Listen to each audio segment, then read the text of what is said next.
Hi everyone, Letty here from Party Planner Papery. I have a little craft with me video. We're going to make the June 2025 sheet load of cards.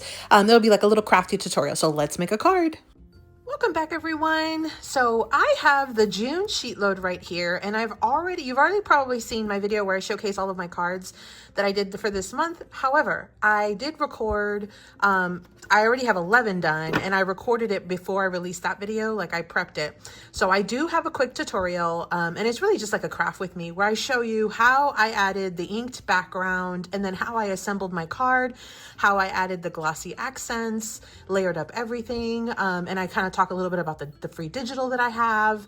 So I'm gonna, what you'll see next is I'm gonna do that quick tutorial so you can actually see, and then at the very end, I'll go back and I'll do another little recap of all of my sheet load cards. Again, I had a free digital, like a printable that I have in my Ko-fi shop. I'll have that link down below.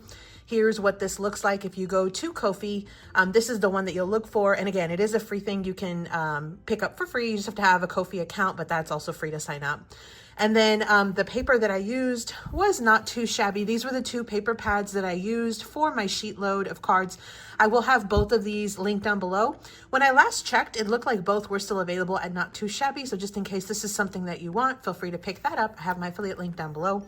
But if for some reason you aren't able to pick up these two, Not Too Shabby for the Paper Pad Club of the month is featuring 2 watermelon themed paper pads. So here's what it looks like when you go to the website. Again, I'll have a link for this product as well down below. You get 2 watermelon inspired or watermelon themed paper pads, which I think would also work perfectly for these the free digital that I have in my shop, in my Ko-fi shop.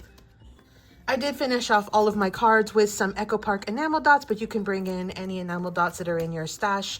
And again, if you're not familiar with the sheet load, this is a 2-page sketch and cutting guides that Alicia from Call Me Crafty Owl releases. She gives you all the background as far as how you can make your sketch. What I'm doing here today is just kind of showing you how I did actually put my cards together. So without further ado, let me go ahead and dive in. We'll dive into that quick tutorial. And then again, make sure you stay to the end so you can see all of my cards, all of these 11 plus the final one that I'm about to make. So let's go ahead and dive into the project. Okay, let's go ahead and make this card. I have all of the components, the paper that I cut down. I have a sentiment that was from my free digital. I have a little image that's also from my free digital printable that I have in Ko-fi. I'll have that link down below. The large mat, I have a 5x7 card base, and then there is one mat that comes in the sketch, and I went ahead and brought in some holographic cardstock. I'm trying to cover it a little bit so it doesn't blind you. And then there's a white piece of paper that goes right in the middle, so I have that as well. Now, there's a couple things that I want to do to prep because I'm not a big fan of white space. And so when you look at the actual sheet load, there is a little bit of white space, and normally I can deal with this, no big deal. But I figured this would be a perfect time to bring in some ink blending.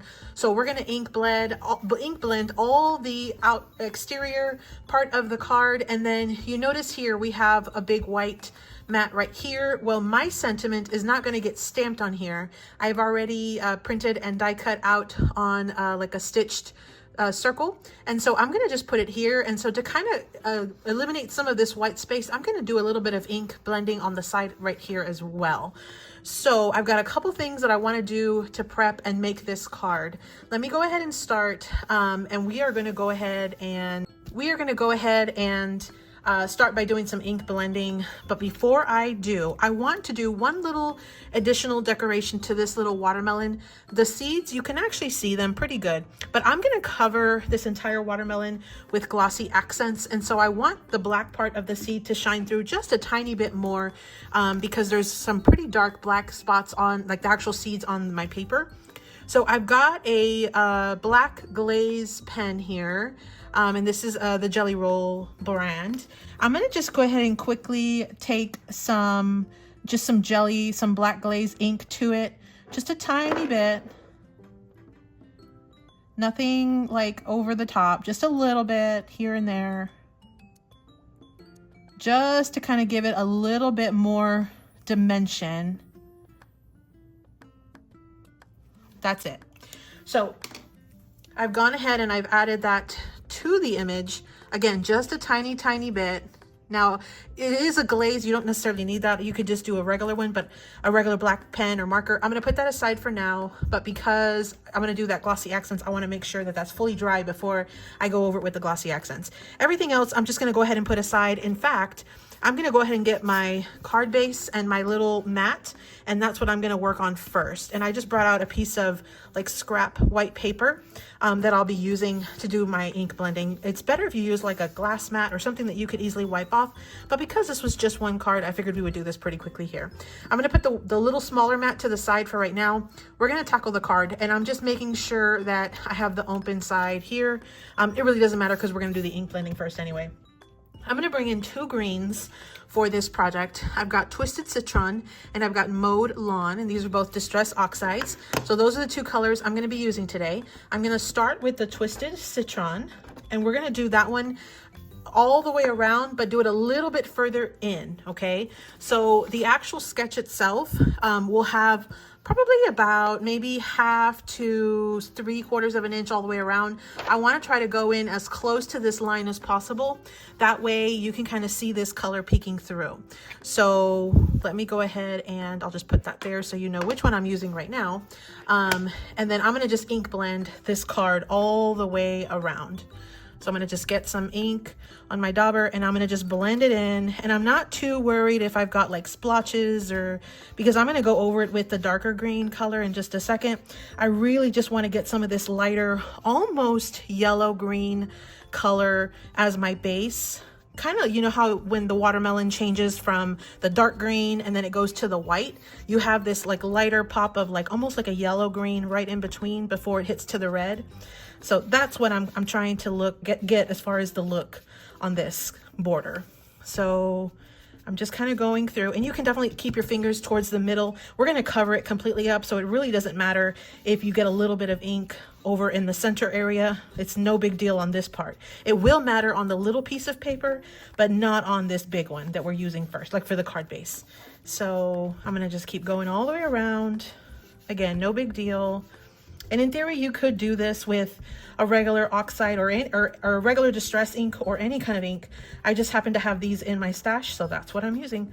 You could also do a little bit of water splattering afterwards if you'd like to get that effect. I'm not going to do that in today's card. I'm just going to leave it as is, but you absolutely could do that. The sky's the limit with this. So I'm just adding a little bit more all the way around. And I did this for all of the cards. It took me quite a bit of time, but I feel like the end result was definitely worth it. So that's our first layer, okay? I'm gonna put this one up, and what I'm gonna do is bring out the next color, which in this case is the Mowed Lawn. So we're gonna go ahead and use this color now.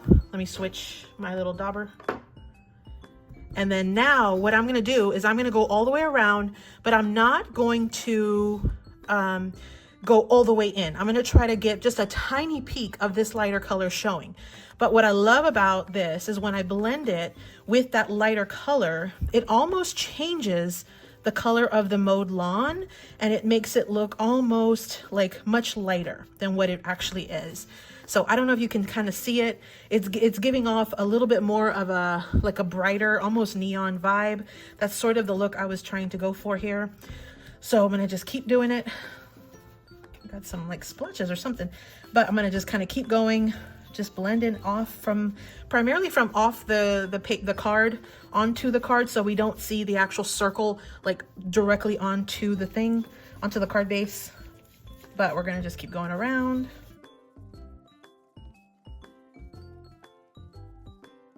And you absolutely don't have to do this step. I just found that it made the look of my watermelon cards just a little bit more vibrant, I guess I should say, when the final cards were done. I just really liked how this looked once all was said and done. So that's it. That's what I did for my border of my card. This is my card base. I'm going to put that aside. I'm going to go ahead and move these 2 inks real quick. And then I'm going to go ahead and bring out the next one, which is, I'm using Barn Door. You can use any red that was in your stash. This was just one of the sort of brighter reds that I did have in my stash. And then what I'm going to do with this is I'm going to go and ink blend all the way around. So I'm going to be very careful not to go too far up, because I do want the majority of that white in the middle to show, because it will be covered up, but I do want to have a little bit of this sort of red pop all the way around. So I'm just sort of inking the edges, just like this, going up a little bit, not too much, just a tiny bit.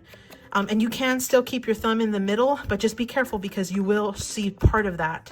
Especially if you were going to stamp a sentiment on, you would want to make sure that you kept very careful of trying to keep that inside part clean. So that's our little mat. We're going to put that aside as well. We're done with the inks for right now. The next step is just going to be to assemble our card. Let me just clear this real quick.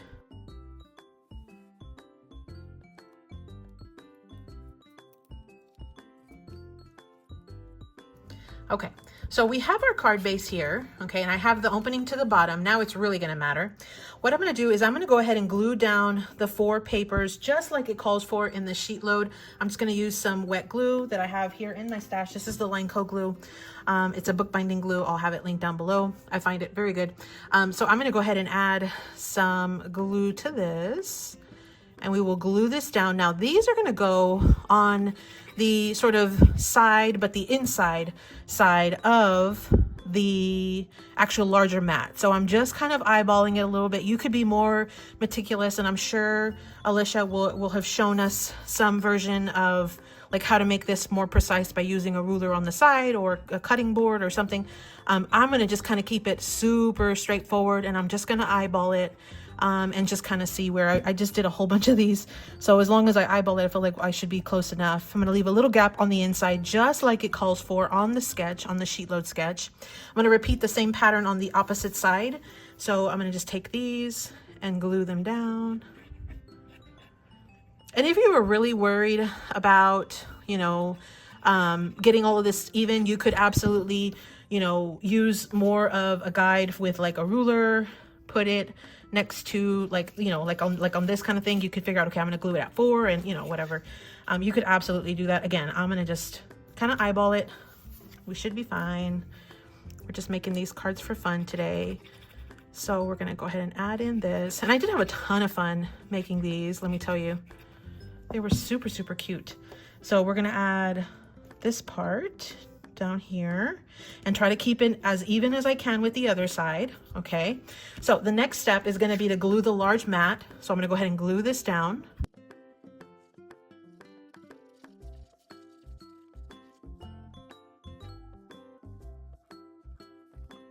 Look how much that ink just like pops on the outside as opposed to like a white card base. Can you imagine?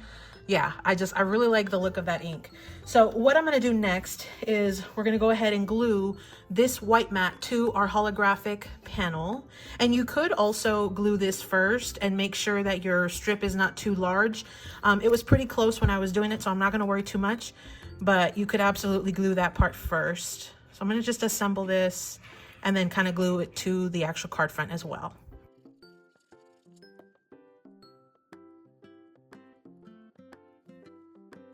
Now I usually use ATG for this step to try to keep it from running on the sides. I just don't like the look whenever you get wet glue on holographic paper, but I needed to refill my ATG gun, so I'm just gonna leave it.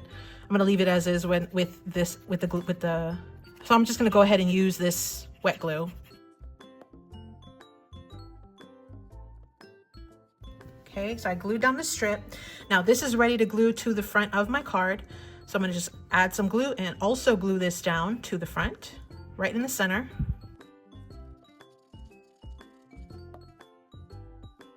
And I'm just trying to keep it as even as I can. You can kind of see you're gonna have an even border all the way around.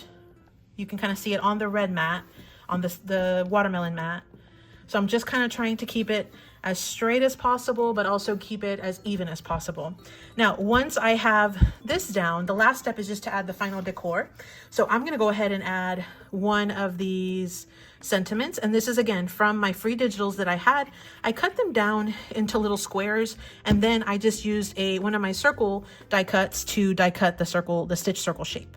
So I'm going to add that over here to the right. You can do this any which way you want. You could also stamp your sentiment here, but I'm just going to go ahead and add my already prepped sentiment. And then for the watermelon, I'm just going to glue it right here on the other side. So I'm going to add some glue.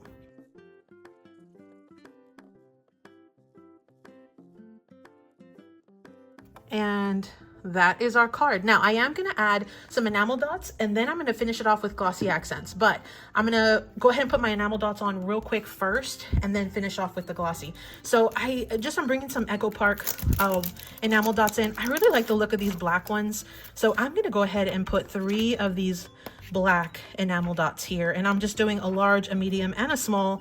I did do several different combinations on my cards, just depending on what I had available. And so there are our enamel dots. The enamel dots these are like a shiny.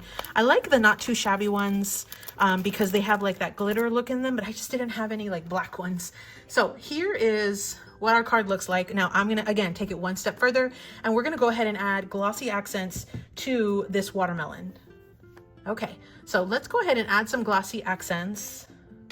So the way that I typically do this is I like to do an outline with the glossy accents, and then I like to kind of fill it in almost like if we were decorating sugar cookies. So we're gonna go ahead and add just an outside border, and I try not to lift my tip from the paper. So I'm just gonna go all the way down when I'm applying, and I'm squeezing out as I'm doing it. So then I just kind of come back in and fill in the gap. And I try to kind of keep a pretty consistent pattern as I'm going through, just to make sure that I don't have any gaps. So this is why I wanted to add that glaze onto my seeds before I started, or the black marker, because I wanted it to kind of fully dry. So that way when I did add the glossy accents, there was no chance of it smearing because it was already dry. So that is it. I think we just finished. So that's our card. This is how it's turning out. I'm going to set this aside and let it dry. I really like the look of that ink on the side. And then of course those glossy accents, super fun, super fun, super fun. So I'm going to let this dry. I'll be right back and I'll show you a full recap of all of my finished 12 sheet load of cards for the month of June. Okay, so to recap, we have the June 2025 sheet load of cards by Call Me Crafty Owl. This is a 2-page sketch. I went ahead and I used some paper from Not Too Shabby, and also some Echo Park enamel dots. Also used some inks. All of that, I'll have all of the information listed down below. But I was able to make 12 cards using this sheet load. And this one is inspired by Biddy Penny, who's Toby here on YouTube. She's an amazing crafter. And this was something that she had done sort of as her take on the sheet load, I think from a previous month. But she had this really fantastic sketch where you basically didn't really have like a ton of scrap. And so that's what was the inspiration for this 6x6 edition of the sheet load of cards this month by Call Me Crafty Owl. And if you like this version, just as a heads up, there is going to be a very similar version, but in A2 size, coming up next month. So in July, you'll definitely want to stay tuned for that because the sketch is going to look very similar, only it's going to be formatted for an A2 size. That's just a little spoiler alert for you. But without further ado, let me go ahead and show you all 12 of my cards that I used these supplies for to make for my sheet load. Let me show you. So here are my 12 cards. You see all that glorious green that I had all ink dyed on the edges, and you can kind of see the like differing colors here. To me, that makes it look even more like a watermelon. You see how the watermelon rind has different colors of green? I feel like that makes it. The only thing I had thought about doing was potentially adding in that darker green, but I went ahead and left it as is for now. I think that still makes it look super cute. Again, we had some ink blending. We had the layers of the pattern paper from Not Too Shabby. I had some holographic cardstock. We did some more little inking around the edges of the white cardstock. I brought in a free digital like printable that I have in my Ko-fi shop, and that was for the images and for the sentiments. I did die cut the sentiment after I cut it out of that free printable. And then the final touches were that I added some glossy accents. You look at all that glorious shine. I added glossy accents to all of my images, and then I completely finished all the cards with 3 enamel dots from Echo Park. So that's how I put those cards together. Let's go ahead and look at what all of them look like. So here's the one we did together. I think they turned out super cute. I really and digging the watermelon vibe. I love every time around this time of season of year, the watermelons, you know, come out to play, and I think it's just absolutely gorgeous. I love the colors, and I love how it just makes me remember and think of summer. I'm super excited about this, you know, combination, and it was just like a fluke, you know, sort of a happy coincidence that the paper pad club of the month from Not Too Shabby was also watermelon. So that just turned out perfect, I think. So if you do have those papers, but you're needing some additional sentiments and images, feel free to go pick up that free digital that I have over in my Ko-fi shop. I think these turned out super fun. I cannot wait to use them. I need to figure out what I want to use them for. But I think they just turned out super cute, super fun. And I love all the colors. Even this one that has like the blue and the black and white. I love how this turned out too. I think this just looks absolutely gorgeous. So those were my cards. Those were my SheetLoad of cards for the month of June. Again, by Call Me Crafty Al. I'll have Alicia's YouTube channel linked down below where you can get this sketch. You have to go to watch her video. Make sure you're subscribed to her channel, like the video, and then she'll have a link in the description box of her video where you can pick up this SheetLoad. And she does that every single month for the last several years. If you join up to be a member, you actually can get access to even further back the items that are in her vault. And then of course the Not Too Shabby items, I'll have both of those linked down below, as well as the Paper Pad Club of the month that's right now this month. This is the month you can pick that up until supplies run out. And when I last checked, there were still some available. And then of course I just brought in some Echo Park enamel dots. So those were my SheetLoad cards. I hope you enjoyed that. Take out those inks, do some blending, take out the SheetLoad, take out your Not Too Shabby papers, create some fun, super fun summer cards. Well, I hope you enjoyed that. And as always, happy crafting. Thanks so much for visiting, everyone. I hope you enjoyed this. Drop me a watermelon emoji if you made it this far in the video. Happy crafting.